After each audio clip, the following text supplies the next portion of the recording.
Hola hermanos, continuamos con la reflexión de la palabra en Jonás. Corresponde la tercera parte de este estudio, que vamos ya en el capítulo 1.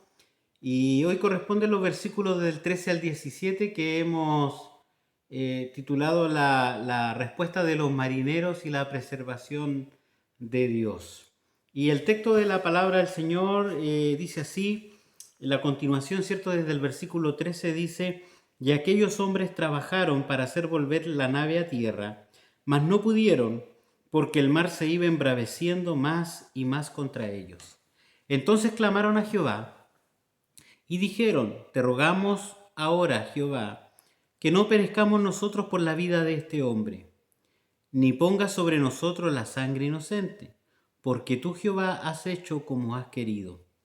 Y tomaron a Jonás y lo echaron al mar, y el mar se aquietó de su furor. Y temieron aquellos hombres a Jehová con gran temor, y ofrecieron sacrificios a Jehová, e hicieron votos. Pero Jehová tenía preparado un gran pez que tragase a Jonás, y estuvo Jonás en el vientre del pez 3 días y 3 noches. En la primera parte vimos cómo Dios llama a este profeta llamado Jonás, cómo Dios lo llama para una labor de predicar a una ciudad que estaba bajo juicio de Dios por la maldad de ellos. Y ya vamos viendo que Jonás sabía que Dios iba a perdonar a esa ciudad, por lo tanto no quiso ir. Y hizo todo lo contrario, huyó al lugar más lejos que podía encontrar. Y ese lugar más lejos que podía encontrar fue que él tomó una nave, un barco, ¿cierto? Y huye, desciende a una ciudad portuaria llamado Jope y toma, ¿cierto?, esta nave para Tarsis. Esa fue la primera parte. La segunda parte vemos cómo Dios interviene en esta huida del profeta, e interviene de la manera en que Él envía una tempestad contra este barco, envía una tempestad contra esta nave. Y los hombres, vimos en la parte anterior, ¿cierto?, que los hombres trataron de mantenerse, de no perecer, de mantenerse con su expertise en el mar. Trataron de sobrevivir y a la final se pusieron a clamar a sus dioses y echaron suerte, y la suerte cayó sobre Jonás. Entonces le preguntaron: oye Jonás, ¿qué hiciste tú? ¿Por qué estás huyendo? ¿Por qué vienen estas cosas? Y hay una pregunta muy buena que le hacen estos marineros. Le dicen: ¿por qué has hecho esto? O sea, cuando él les declara que él era hebreo y que él temía a Dios y que él estaba huyendo de Dios, le dicen: ¿pero por qué has hecho esto? Entonces, él les da la respuesta. Él le dice: bueno, échenme al mar, tómenme y échenme al mar, y esto se va a pasar. Y saben, los marineros, y comienza el versículo 13, lo que estamos viendo en este estudio, ¿cierto? Ellos, los marineros, no quisieron en primer lugar tomar a este hombre y echarlo al mar, porque eso significaba la muerte para Jonás. Ellos no quisieron, y esto se contrasta con el corazón del mismo profeta. Dios le está enseñando a Jonás, porque él no quiso ir a predicar a Nínive para salvar a un montón de gente, y los marineros están teniendo misericordia de él y están luchando lo que más pueden para no tener que echar a Jonás por la borda. Y los barcos antiguos iban cercano a la costa, trataban de no perder la tierra de vista por un tema de que no tenían las tecnologías que tienen hoy los navegantes.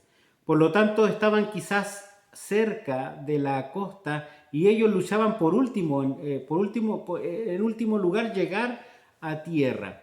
Pero dice el texto que el mar se iba embraveciendo más aún, más aún. Es decir, todo esto iba cada vez aumentando, pero estaba controlado por Dios. Es decir, Dios lo estaba zarandeando, pero no lo estaba destruyendo.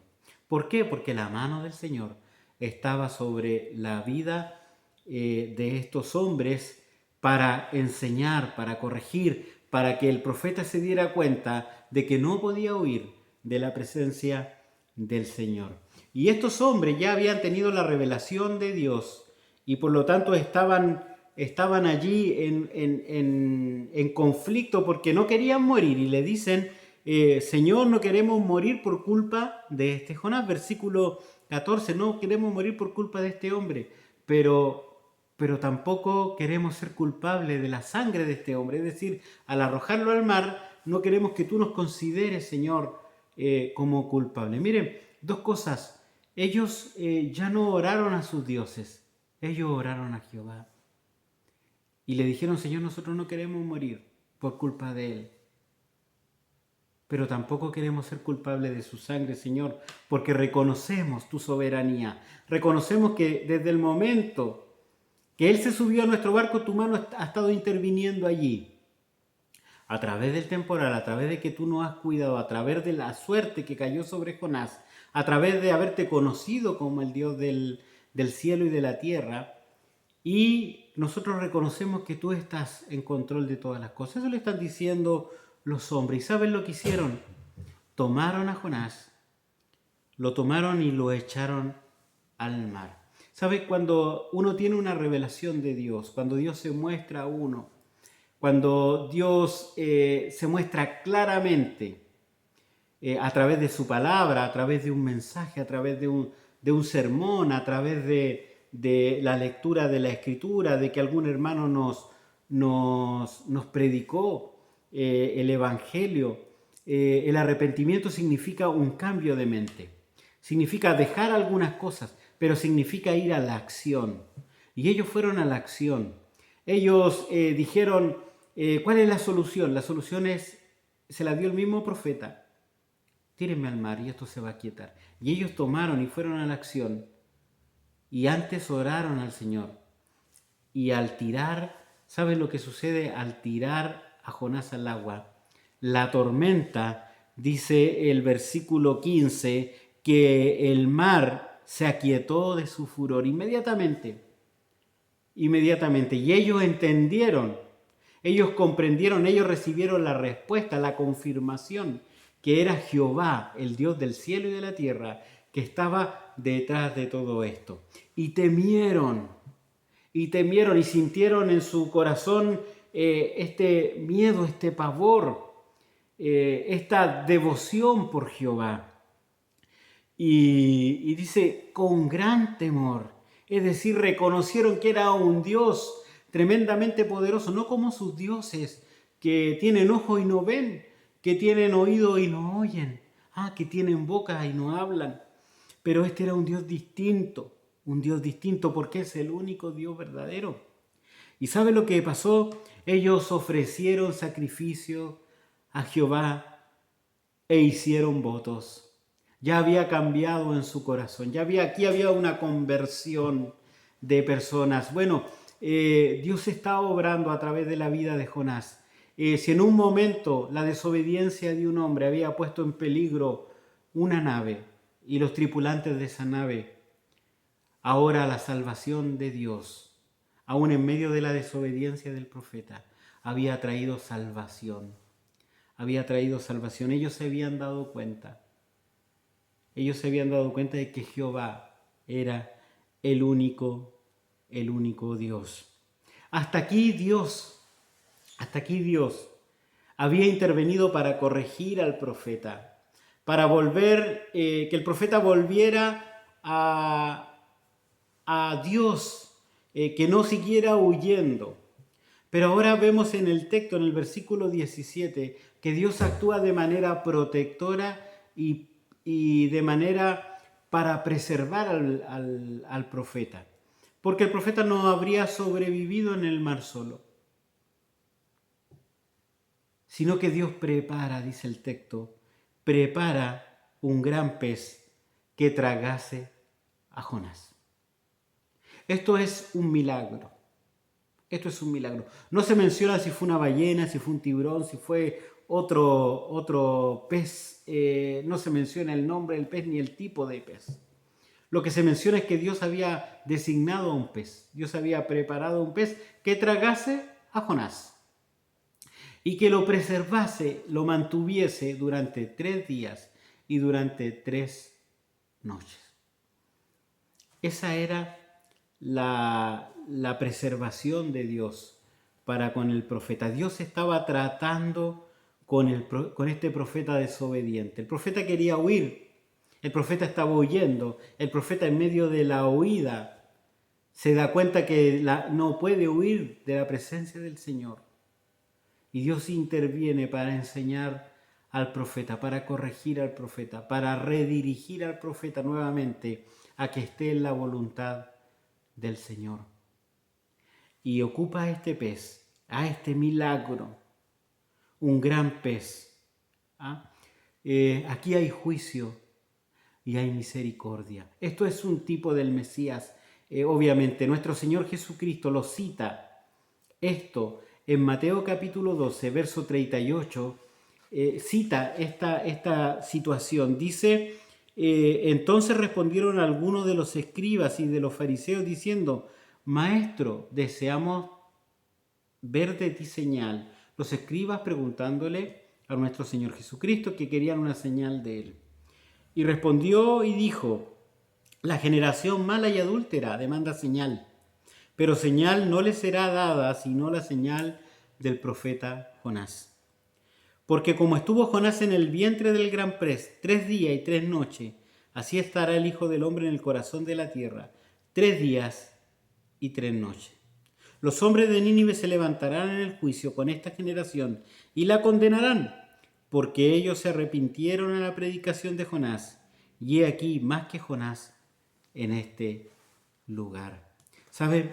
Bastó un milagro, bastó que el profeta dijera, mira, este es Jehová, del cual estoy huyendo, para que los marineros se arrepintieran y se convirtieran. Bastó la predicación del profeta en Nínive para que la ciudad se convirtiera. Eso lo vamos a ver en capítulos posteriores, en estudios posteriores. Pero a veces el pueblo de Israel, y eso está aquí en la historia, lo podemos leer en la Biblia, vez tras vez escuchó a los profetas, vez tras vez vio milagros, vez tras vez se levantaba a alguien clamando, diciendo, invitando Dios por medio del profeta a que volvieran a él, a que volvieran a sus caminos. Y ellos no quisieron volver.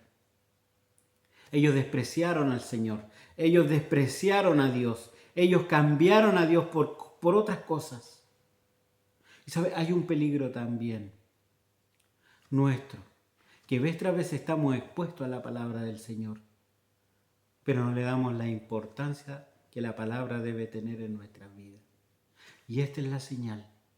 Esta es la única señal que nuestro Señor Jesucristo nos deja, que Él murió en una cruz y estuvo muerto 3 días y al tercer día se levantó con poder para darnos vida y vida en abundancia. Y debemos vivir para Él, porque esta muerte hizo que Dios lo exaltara hasta lo sumo y que le diera un nombre que es sobre todo nombre, para que en el nombre de Jesús se doble toda rodilla y toda lengua confiese que Jesucristo es el Señor, para gloria de Dios Padre.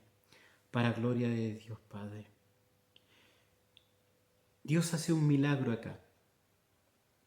Dios hace un juicio sobre el profeta, pero hace misericordia con el profeta, lo preserva. Aún en medio de la desobediencia lo preserva. Y Dios está tratando con el corazón de este hombre. Dios le está enseñando y nos está enseñando a nosotros qué es lo que quiere Dios, cómo nosotros debemos ver a los gentiles, a los que no conocen a Dios. Y es una buena lección para nosotros. Reflexionemos en esto, en que Dios obra milagros, a veces de juicio, pero a veces milagros de misericordia, para que otros lleguen a conocerle. Dios te bendiga.